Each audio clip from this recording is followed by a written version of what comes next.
भगवान हमें उपदेश कर रहे हैं, अगर शास्त्र प्रतिकूल भी आचरण हो गए तो तू चिंता मत कर, मेरी शरण में आ जा। अनंत माताओं जैसा दुलार लेकर प्रभु,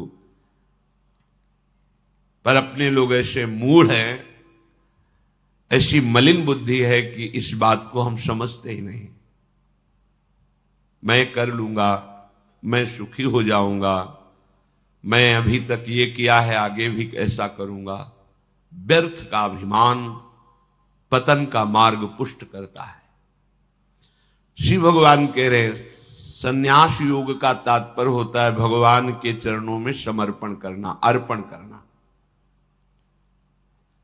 जब सब कुछ तू मेरे को अर्पण करेगा तो तू मुक्त हो जाएगा, जीवन मुक्त, और जीवन मुक्त परमानंद का अनुभव करता है। ये फल है। तत्कुरुष मदर्पणम, जो भी तू कुछ कर रहा है, यत करोषि, मेरे को अर्पण कर दे। बचा रहे हैं भगवान, बच जाओ। कर्म दोष, कर्म बंधन, जन्म मृत्यु, इससे बिल्कुल बचने का उपाय भगवान बता रहे हैं। पर इतनी मलिनता है हमारी बुद्धि में कि अभी सुनेंगे फिर भूल जाएंगे। एक स्थिति आती है जिसमें अर्पण करने का भी भाव नहीं रह जाता, क्योंकि अर्पण करने वाला ही नहीं बचा तो क्या अर्पण करें। वो एक स्थिति है, इसे बुद्धिवाद से लेकर के ना चले, नहीं तो स्थिति नहीं प्राप्त होगी, केवल बातें रहेंगी। हमारी स्थिति है शरीर में, शरीर संबंधियों में, भोगों में। देख लो तो आपको अभी ये अनुभव करना चाहिए कि अभी अहंकार है, देहाभिमान है, कर्तृत्व भोक्तत्व भाव है, तो समर्पण वृत्ति में आओ। हर कर्म प्रभु को समर्पण करो, हर क्षण प्रभु को समर्पण करो, प्रभु के आश्रित हो जाओ। श्री भगवान कह रहे हैं, हमारा सबके प्रति समभाव है। समोहम सर्वभूतेषु न मे द्वेष्योस्ति न प्रियः, ये भजन्तु माम भक्त्या मयि ते तेषु चाप्यहम्। बहुत अमृतमयी बात श्री भगवान कह रहे हैं। समोहम सर्वभूतेषु, मैं बराबर सब में विराजमान हूं, चाहे जड़ हो, चैतन्य हो, पापी हो, पुण्यात्मा हो, कोई भी हो। विद्या विनय संपन्ने ब्राह्मणे गविहस्तनी स्वनीचय सुपाके चा पंडिता समदर्शिना। जो भगवान का भजन करते हैं तो भगवान का प्रभाव स्वभाव उतरता है, वही उनका स्वभाव हो जाता है। जैसे भगवान समदर्शी, ऐसे भगवान का भक्त समदर्शी हो जाता है। निरपेक्षम मुनिम शांतम निर्वैरम समदर्शिना। यहां भगवान समोहम सर्वभूतेषु, स्थावर जंगम, पवित्र अपवित्र, देवता मनुष्य, कोई भी, सब में भगवान समान रूप से विराजमान है। न मे द्वेष्योस्ति न प्रियः, मेरा कोई द्वेष का पात्र नहीं है और न मेरा कोई प्रिय है। ये भगवान का सिद्धांत है। आगे की जो बात कह रहे हैं वो बहुत मीठी बात कह रहे हैं। मेरा स्वभाव है समदर्शी, ना कोई मुझे प्रिय है ना कोई अप्रिय है, ना मेरा कोई द्वेष का पात्र है ना कोई प्रिय पात्र है। पर ये भजन तो माम भक्त्या, जो मुझे भाव से बजते हैं मैं पक्षपात ले लेता हूं उनका, ये खास बात है। बस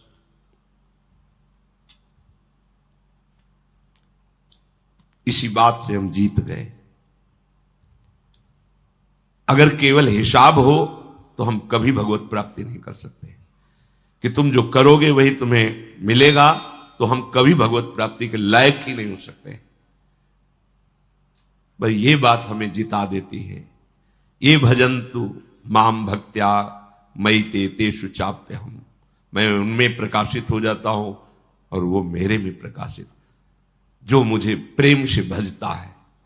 अब प्रेम है कि नहीं ये तो पता नहीं, पर प्रभु के सिवा और कोई है नहीं। वही जीवन है, वही हमारे सब हैं। राधा राधा राधा, इससे जीत गए। अगर हमारे हिसाब में देखा जाए तो ऐसा कोई तप सृष्टि में नहीं है जो भगवान को खरीद सके, ऐसा कोई सिद्धांत नहीं जो भगवान को अधीन कर सके। जैसे मां मेरा बच्चा है ऐसा मान करके हर समय आंतरिक दृष्टि रखती है, जरा सा भय उपस्थित होने पर आगे खड़ी हो जाती है, ये तो एक अंश का वात्सल्य है, वो वात्सल्य समुद्र है। बस इसी बात से हम जीत गए।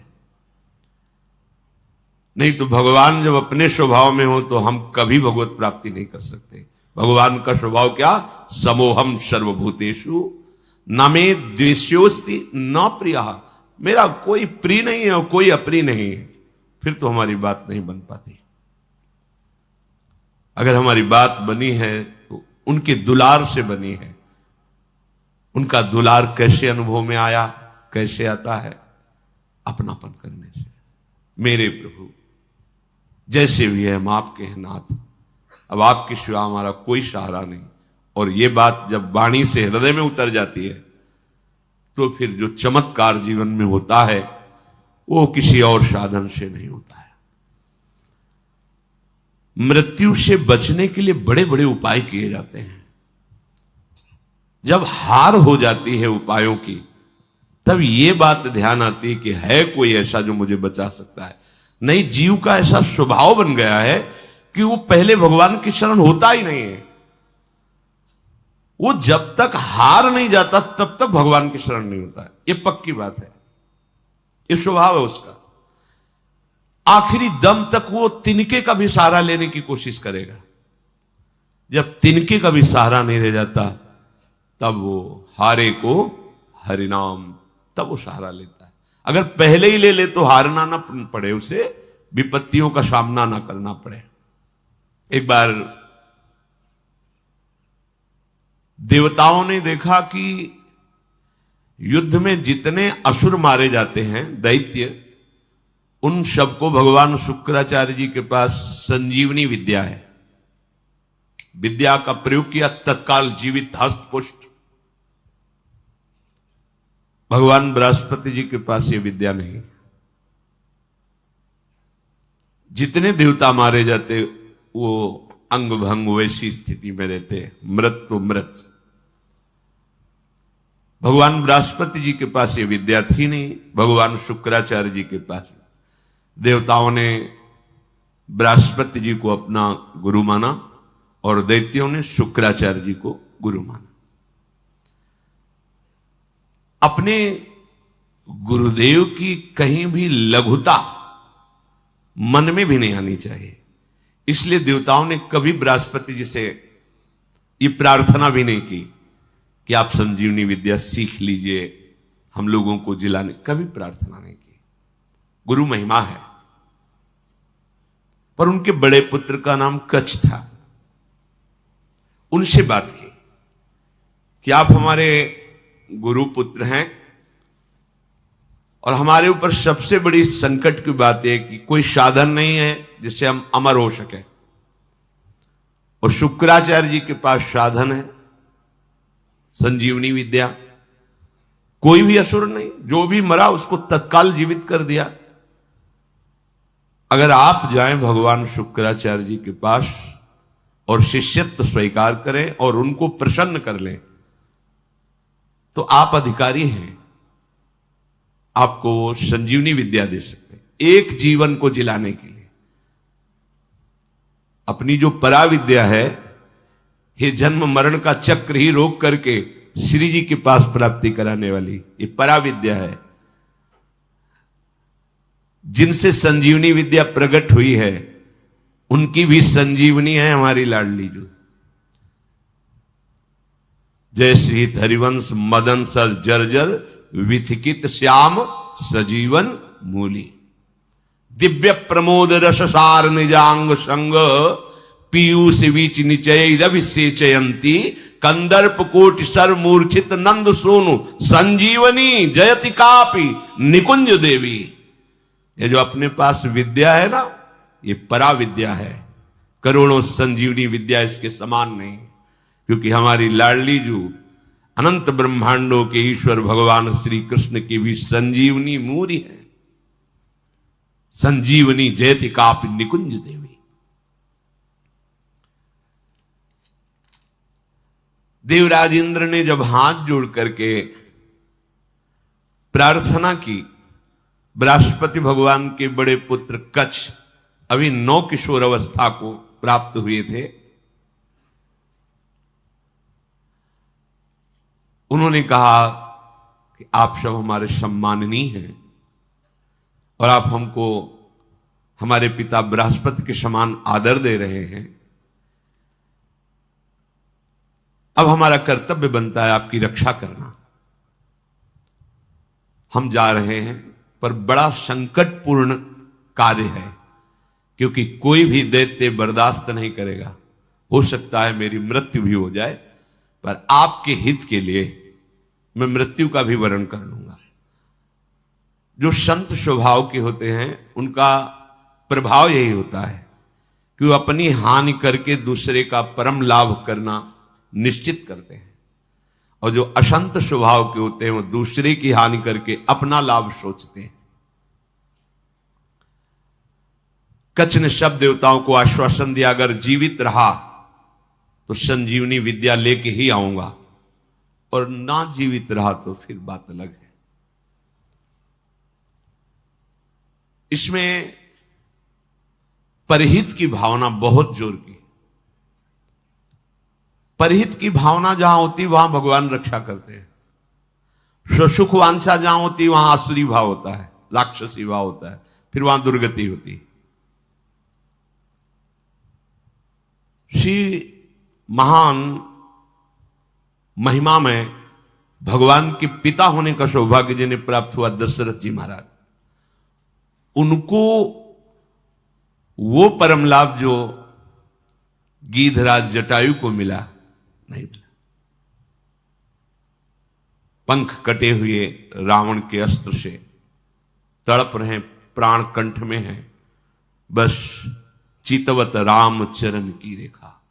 आगे पड़ा जटायु देखा, चितवत राम चरण की रेखा। भगवान ने गोद में लेकर पिता की तरह उनका तर्पण आदि किया। वो जानता था कि मैं रावण से जीत नहीं सकता, पर जानकी का विलाप सुन करके पूरे बल से आक्रमण किया दशानन के ऊपर, और इस गति को प्राप्त तो भगवान के सामने ही गीध देह का त्याग करके हरि रूप होकर भगवान के नित्य साकेत धाम को गया। परहित सबसे बड़ा धर्म है, परहित सरिष धर्म नहीं भाई। और यहां स्वसुख वांछा से ही हमारी सारी चेष्टाएं होती हैं। इसीलिए आनंद की तो बात जाने दो, शोक भय संताप छोड़ ही नहीं रहा है। कच्छ जी दैत्यों की सभा में विराजमान भगवान शुक्राचार्य जी के पास गए, उन्हें प्रणाम किया और कहा, मैं आपसे एकांत में प्रार्थना करना चाहता हूं। भगवान शुक्राचार्य जी ने एक तेजस्वी बालक एकांत समय दिया, प्रणाम करके कहा, मैं अंगिरा ऋषि का पौत्र, भगवान बृहस्पति का पुत्र, मेरा नाम कच्छ है और मैं आपका शिष्य होना चाहता हूं। ब्रह्मन, मैं आपको गुरु रूप में वरण करता हूं। मैं 1000 वर्ष तक ब्रह्मचर्य रह करके आपकी सेवा करना चाहता हूं, और आप इसके लिए मुझे मना मत करना, इसकी अनुमति दे देना।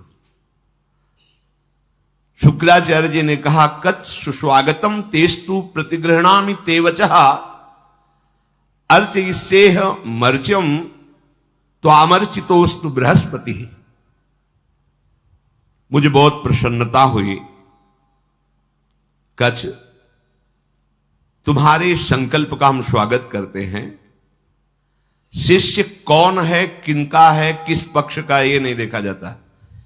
यदि वो शिष्यत्व स्वीकार कर रहा है और उसमें वो लक्षण हैं, तो बिना किसी संकोच के, बिना कोई विचार के उसको स्वीकार कर लिया जाता है। ये धर्म की मर्यादा है, उसमें फिर नहीं देखा जाता आप कौन, कहां के, कैसे, नहीं।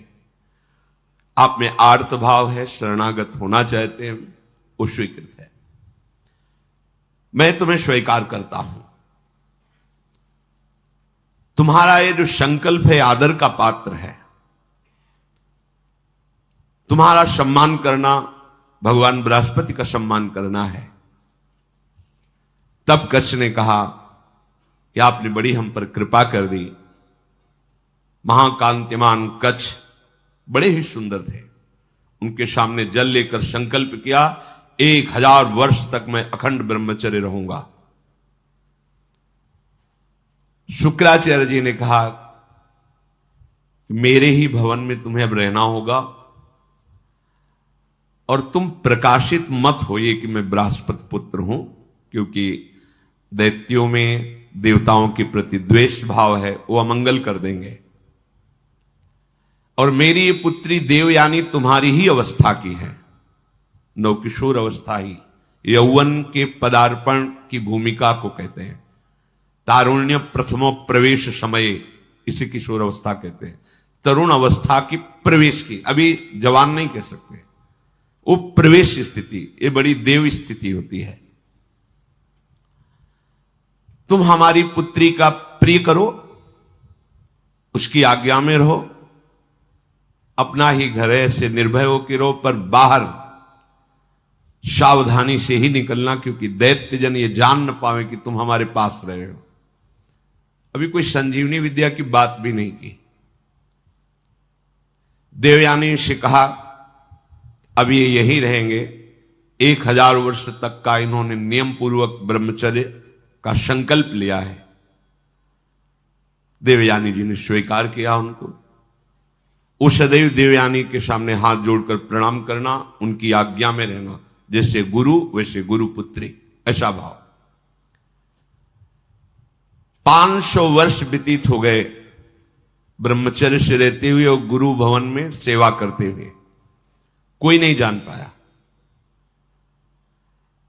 एक दिन किसी गुप्तचर ने दैत्यराज को बताया कि भगवान शुक्राचार्य के घर में कोई नवकिशोर बालक बहुत ही देदीप्यमान कांतिवान काफी समय से रह रहा है। अब 500 वर्ष से कुछ हुआ नहीं था, इसलिए छूट भी हो गई थी। तो जो भविष्यान्नी के लिए गायें थी, उनको चराने के लिए जंगल में चले जाते।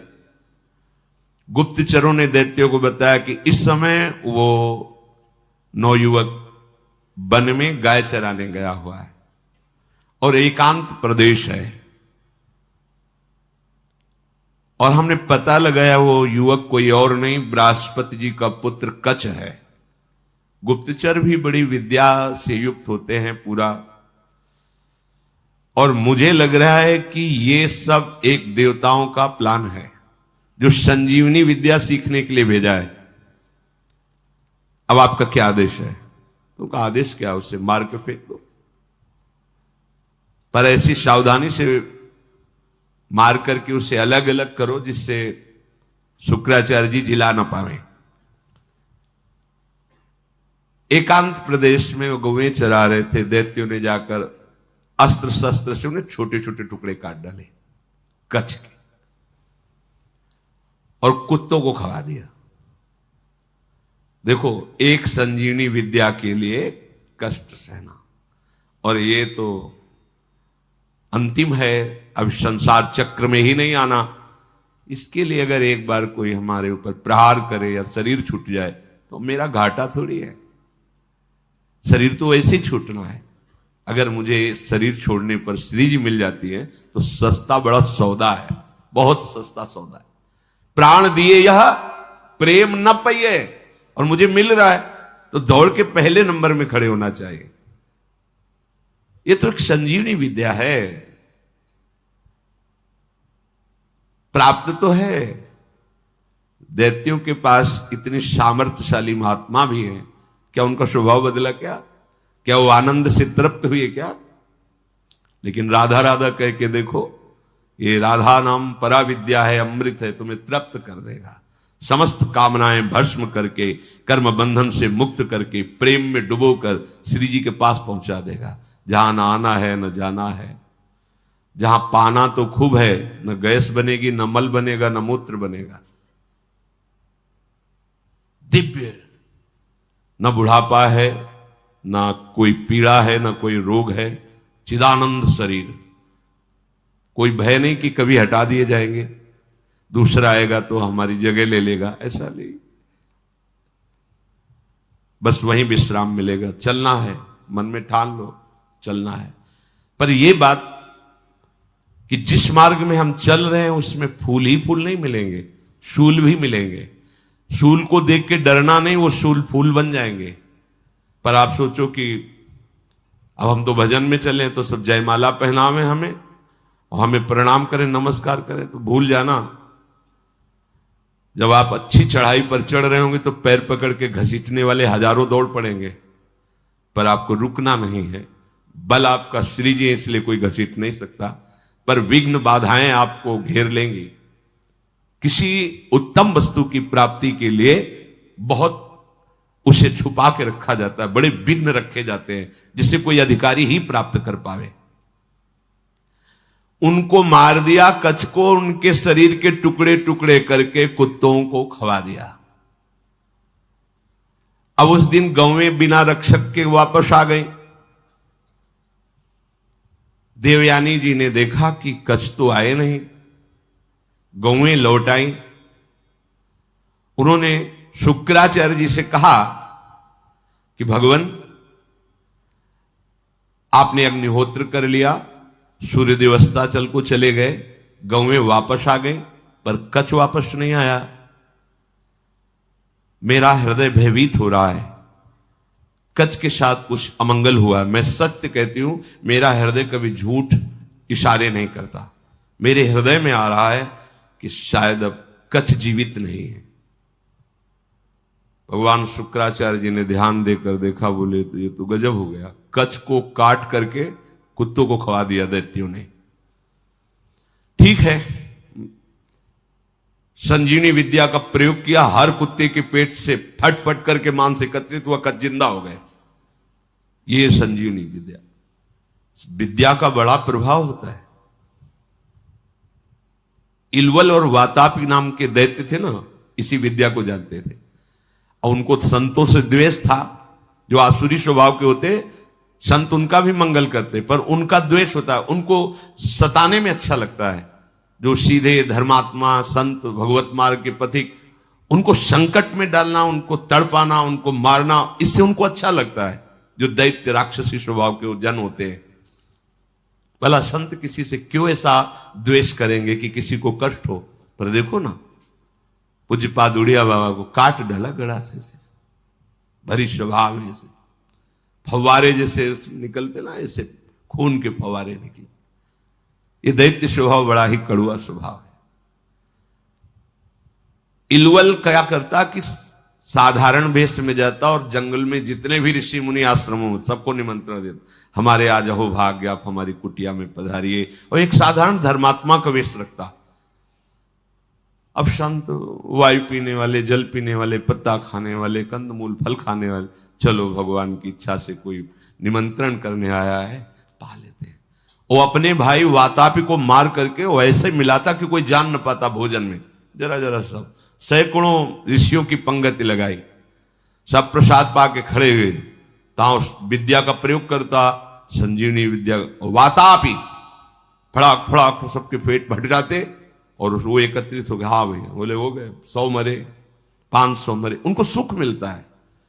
अब ऋषियों की संख्या कम होने लगी तो भगवान अगस्त्य जी से कहा, जो समुद्र को पी गए थे, कि ऋषियों पर बड़ा संकट है, वो अलग अलग भेष बदल कर आता है, निमंत्रण करता है और अपने भाई को मार करके ऐसे मिला देता है, कोई जान ही नहीं पाता, और जब ऋषि पा लेते हैं तो विद्या का प्रयोग करता है और सबको मार देता है, वो जीवित हो जाता है वातापी।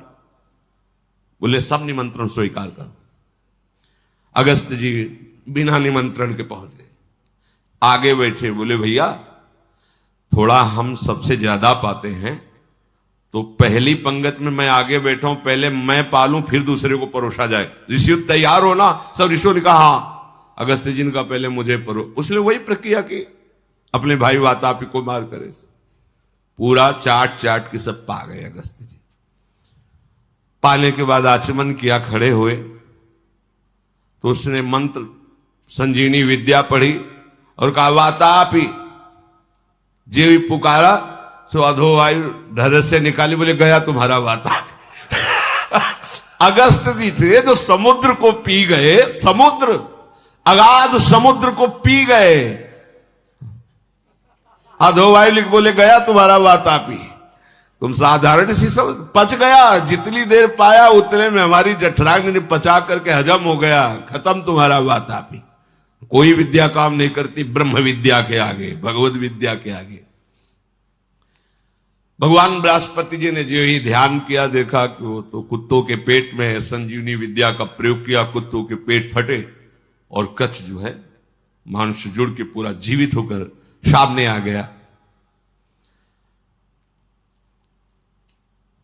देखते ही देवयानी ने पूछा लौटने में विलंब क्यों कर दिया? तो उन्होंने कहा कि देवी मैं समिधा कुश और काष्ठ गुरु सेवा के लिए ला रहा था, तो एक वृक्ष के नीचे रुका, गौएं भी हमारे साथ थी। वहां कुछ असुरों ने मुझे घेर लिया और पूछा तुम कौन हो? तो मैंने बता दिया मेरा नाम कच्छ, मैं बृहस्पति का पुत्र हूं और भगवान शुक्राचार्य हमारे गुरु हैं, उनकी सेवा के लिए मैं सामग्री ले जा रहा हूं। तो उन्होंने मुझे मार दिया और मार करके कुत्तों को खवा दिया। मेरी स्मृति कभी भंग नहीं होती क्योंकि मैं अखंड ब्रह्मचारी हूं। ब्रह्मचर्य में बहुत बड़ी सामर्थ्य है जिसका महत्व तो आज नहीं समझा जा रहा है। अगर आपका शरीर स्वस्थ है, किसी औषधियों का सेवन नहीं हो रहा है संसारिक, और आप ब्रह्मचारी हैं, एक बार श्लोक पढ़ लीजिए, वो पूरा टेप हो जाएगा। दोबारा कोई बात सुननी नहीं पड़ती, एक बात सुन लिया पूरा दिमाग में बैठ जाएगा। भारी से भारी मेहनत करने पर कभी थकावट नहीं होगी। 2-4 दिन नींद ना आवे तो आपको परेशानी नहीं होगी, क्योंकि बहुत शीतलता, बहुत धैर्य, गंभीरता, ये सब ब्रह्मचर्य प्रकट कर देता है, तभी उपासना परिपक्व होती है। अब ब्रह्मचर्य नहीं तो स्मरण ही नहीं है, ना प्रभु का स्मरण है, ना अपने लक्ष्य का स्मरण है। जिधर जो प्रवाह हुआ उसी में बहते डोल रहे हैं। शरीर इतने क्षीण हो रहे हैं वासना के कारण कि कुछ भी प्रकृति की मार झेलने लायक ही नहीं रह गए। देखो ब्रह्मचर्य का प्रभाव। कच्छ कह रहे मुझे पूरा स्मरण है, मेरी स्मृति कभी भंग नहीं होती। जब हमारे गुरुदेव ने संजीवनी विद्या का प्रयोग किया तो फिर मैं जीवित होकर तुम्हारे सामने उपस्थित हूं। कच्छ ने जब अपने मारे जाने की बात कही तो देवयानी बड़ी सावधान हो गई कि कच्छ को अब गाय चराने नहीं भेजना। दैत्यों को तो पता था कि हमने मारकर खवा दिया। अब तो एक दिन सेवा के लिए कुछ पुष्प की आवश्यकता हुई तो देवयानी ने कहा पास के ही जंगल से पुष्प ले आइए।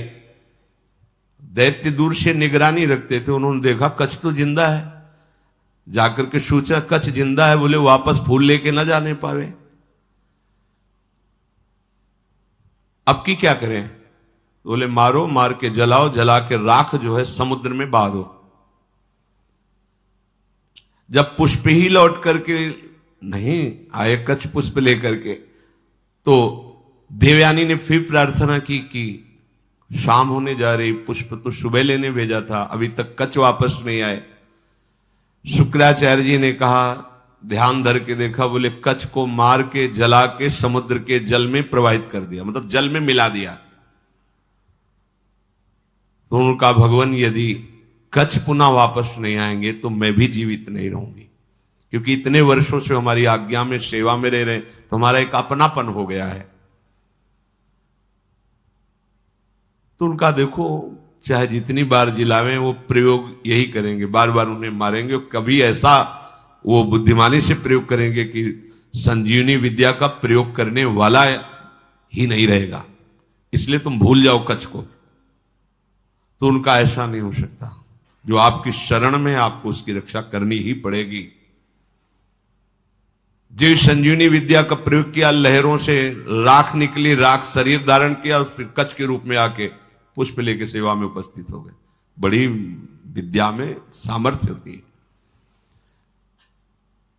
गुप्तचरों ने बताया कि कच्छ है अभी गुरु भवन में। मार के जला के। अब वहां हुआ कि सुनो, अब की बार ऐसा करो कि कोई उपाय ही न रह जाए संजीवनी विद्या के प्रयोग का। तो किसी कार्य हेतु जे भी गुरु भवन से बाहर निकले, कच्छ उनका अपहरण कर लिया। कच्छ को मार करके जलाया, जला करके छान करके उस राख को सुरा में मिला करके अंगूर आदि के रस में और शुक्राचार्य जी के ही पास पहुंचा दिया। जो सेवा में था यही दिया, भगवान शुक्राचार्य पी गए। शुक्राचार्य जी पी गए। देवयानी ने कहा पूरा दिन हो गया, कच्छ के दर्शन नहीं हो रहे। तो बताया बार बार वो अगर हम संजीवनी विद्या का प्रयोग भी करेंगे तो मार ही डालेंगे, इसलिए तुम छोड़ो, क्यों चिंता करते हो। उन्होंने कहा भगवान आप ये निश्चित समझ लीजिए कि शरणागत हैं वो हमारे, और मैं उनकी रक्षा किए बिना जीवित नहीं रह सकती।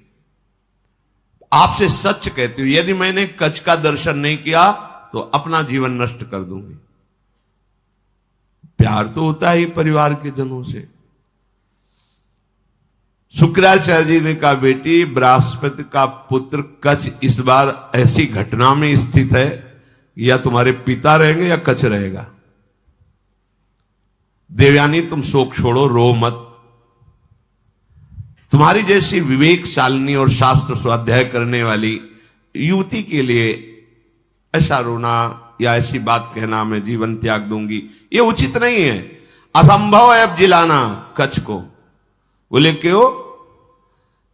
बोले हमारे पेट में पहुंच चुका है वो।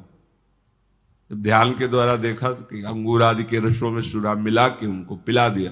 बोले कच्छ को हम ही को पिला दिया गया। ऐसे ये द्वेषी है दैत्यजन कि बाहर से तो पेट फाड़ के निकाल दिए सबके, सब जगह से बुला लिया। अब अगर हम विद्या का प्रयोग करते हैं तो हमारी मृत्यु हो जाएगी, क्योंकि निकलेंगे। देवयानी ने कहा कि मेरे दुख को अगर दूर करना चाहते हैं तो कच्छ को बुलाना ही पड़ेगा। तो उन्होंने कहा इसमें कोई संशय नहीं कि दैत्य लोग बहुत द्वेषी हैं। मेरे शिष्य को मार डाला है भयंकर स्वभाव वाले दैत्य। ये जानते नहीं कि मैं कितनी सामर्थ्य से युक्त हूं, फिर भी मेरे शरणागत को कष्ट दे रहे हैं, विरुद्ध आचरण कर रहे हैं। मुझे लगता है कि अब इनके परास्त होने का समय आ गया है। जब कोई गुरुद्रोह करता है तो उसके नाश का निश्चित समय आ जाता है। इस तरह का अपराध चाहे वो देवराज इंद्र क्यों न हो, उसको भी भयभीत करके परास्त कर देता है। जो ब्रह्मचर्य के पालन में रत है, मेरी आज्ञा में रहता है, मुझे बहुत प्रिय है, उसका कोई अहित करे तो मानो मेरा ही अहित कर रहा है।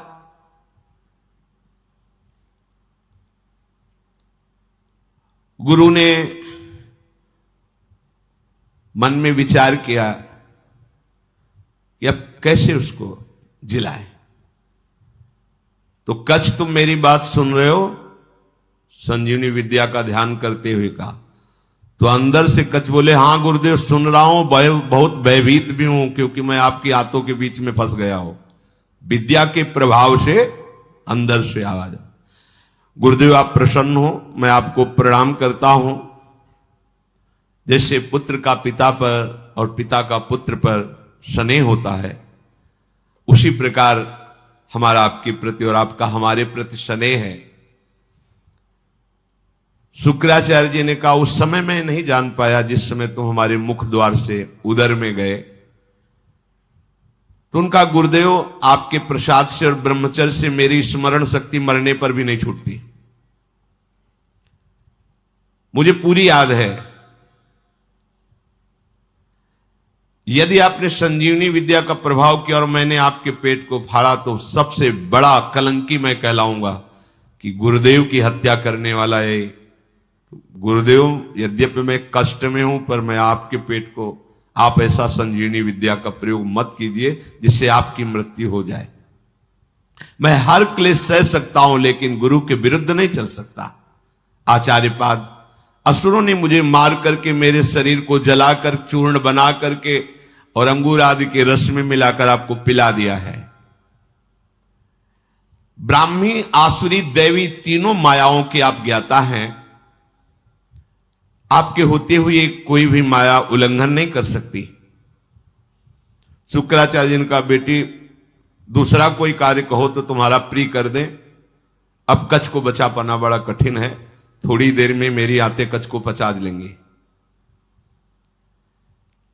मेरे उदर के विदीर्ण होने के सिवा कोई दूसरा उपाय नहीं रह गया। अगर मैं ब्रह्म विद्या का प्रयोग करता हूं तो मेरे उदर में वो जीवित होंगे, उनका उदर, मेरा उदर फटेगा, मैं मर जाऊंगा।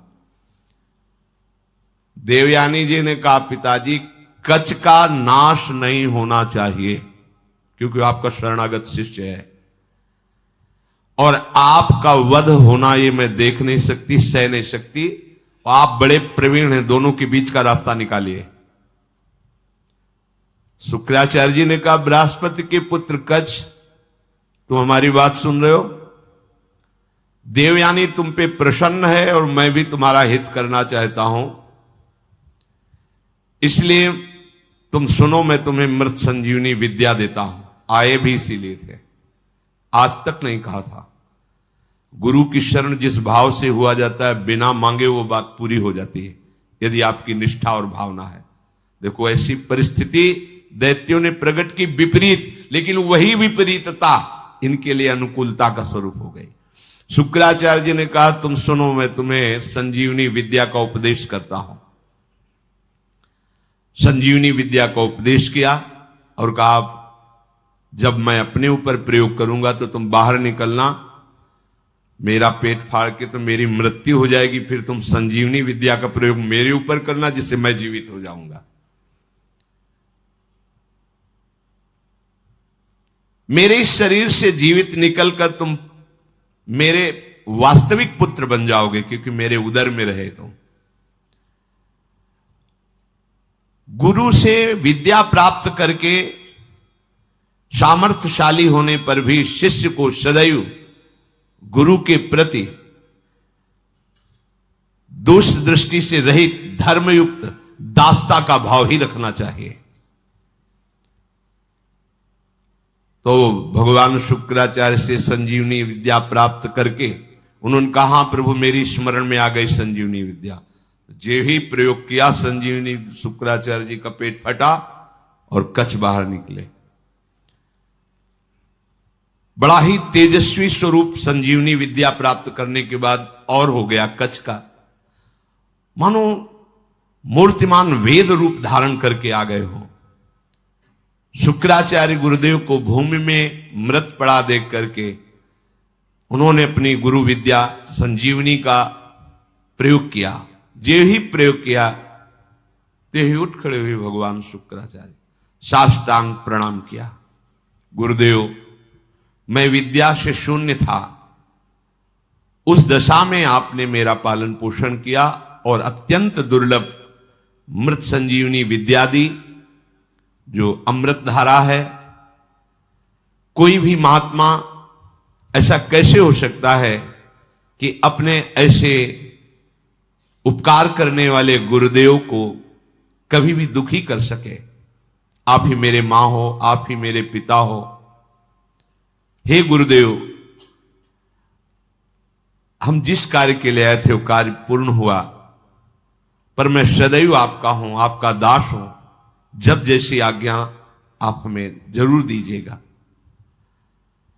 गुरु की कृपा के बिना कोई भी विद्या सिद्ध नहीं होती।